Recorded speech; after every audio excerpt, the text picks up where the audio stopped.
फवाद चौधरी के हवाले से एक बड़ा सवाल जो है वो इस वक्त गर्दिश कर रहा है, वो ये कि फवाद चौधरी साहब जो हैं क्या कोई नई पार्टी ज्वाइन करने वाले हैं, और वो नई पार्टी क्या मुस्लिम लीग नून होगी या पीपल्स पार्टी होगी।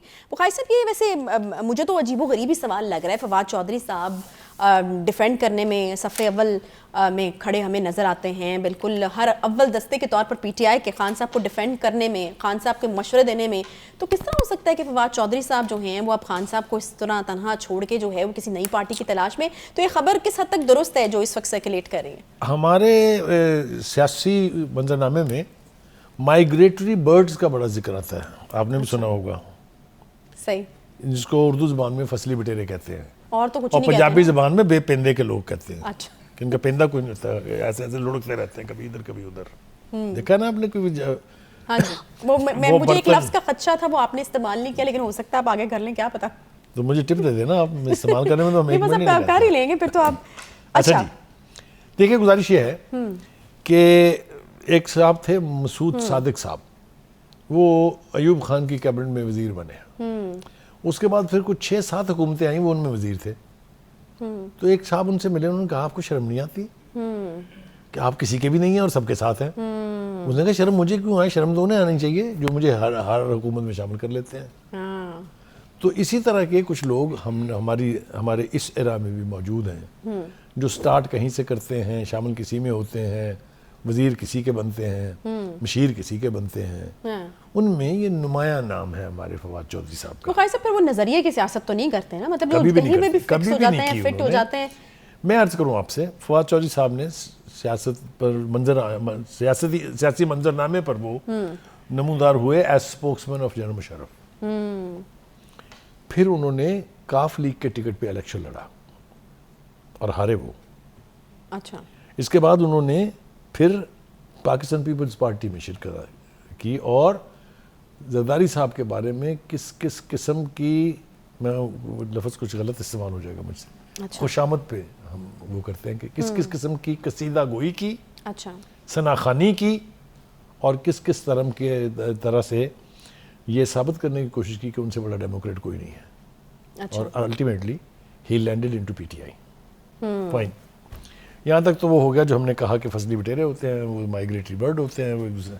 लेकिन फिर उनका तवील सफर है जो पीटीआई के साथ। मुझे सबसे ज्यादा एतराज़ है मुझे, वो ये है कि एज ए सीनियर पॉलिटिशियन उनको चाहिए था कि वो खान साहब, जिनको कोई तजर्बा नहीं था मुझे सल्तनत चलाने का, उन्हें सही मशवरे देते, उन्हें ठीक तरह से गाइड करते, ताकि उनका वो अपना टर्म पूरी करते और उनको इस तरह से वोट ऑफ कॉन्फिडेंस के नो कॉन्फिडेंस के जरिए ना निकाला जाता।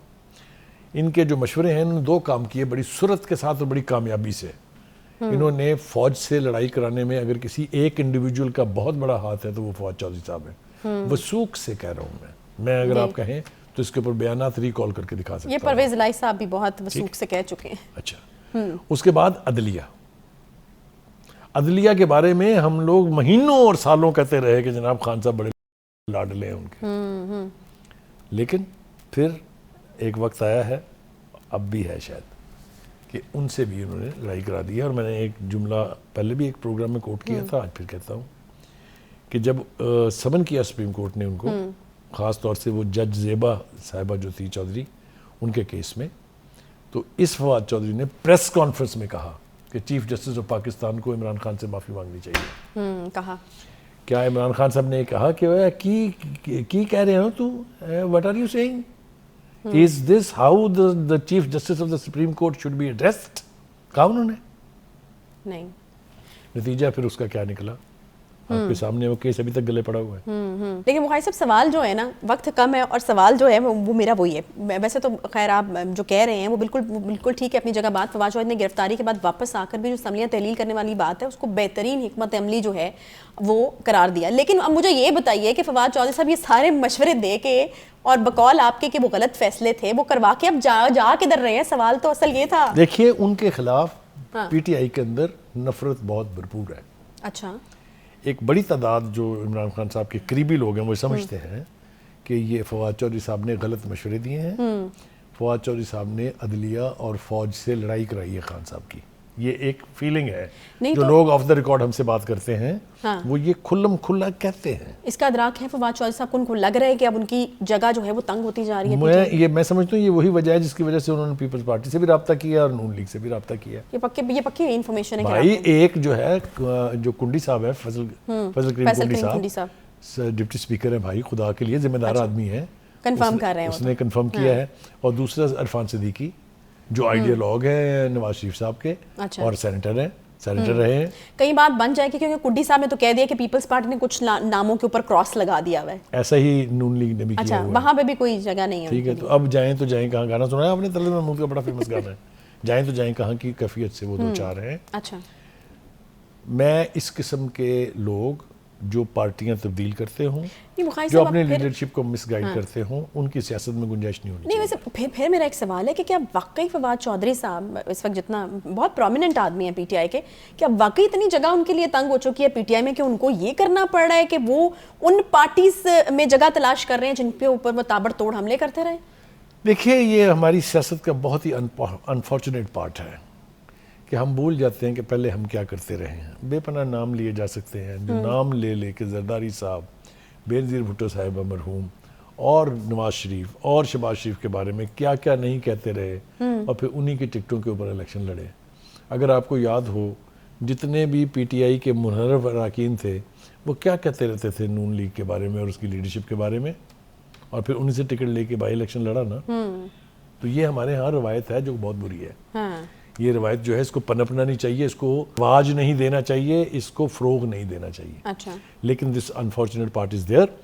अब चूंकि लाइमलाइट में आए हुए हैं फवाद चौधरी साहब, इस हवाले से बात हो रही है उनके बारे में खुल्लम खुल्ला कि वो किसी वक्त भी खान साहब को कहेंगे thank you very much, good knowing you. जाना किधर है? ये असल इशू हाँ, ये है, जाना किधर है? असल इशू ये है, इसलिए कि यूं लगता है, अच्छा, मैं वसूख से नहीं कह सकता, कि पार्टी के अंदर उनके बारे में बहुत सारी रिजर्वेशंस हैं।